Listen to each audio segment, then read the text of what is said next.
সুপ্রিয় সুধী, সবাইকে ডক্টর পলাশ ব্লগ থেকে প্রীতীয় শুভেচ্ছা।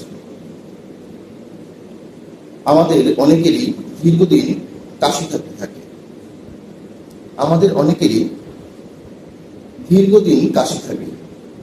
কারো শুকনো কাশি থাকে, কারো আবার কফ বা স্লেমাযুক্ত কাশি থাকে।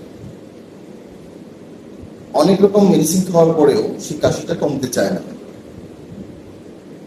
আপনি জানেন কি যে দীর্ঘদিন শুকনা কাশি বা কফ বা স্লেমাযুক্ত কাশি আপনার ফুসফুস এবং হৃদরোগের লক্ষণ হতে পারে। তাই যাদের দীর্ঘদিন ধরে কাশি রয়েছে, অন্ততপক্ষে 3 থেকে 4 সপ্তাহেও ভালো হচ্ছে না, তারা আর অবহেলা না করে একজন রেজিস্টার্ড চিকিৎসকের শরণাপন্ন হন। কারণ আপনার এই দীর্ঘদিনের কাশিটা আপনার কঠিন রোগের লক্ষণও হতে পারে। সঠিক সময়ে সঠিক চিকিৎসা বা পরামর্শ গ্রহণ করলে আপনি আপনার জীবনের মারাত্মক ঝুঁকি থেকে নিজেকে রক্ষা করতে পারবেন। চলুন আজ থেকেই আমরা সবাই সচেতন হই, পরিবারকে সচেতন করি, প্রতিবেশীকে সচেতন করি।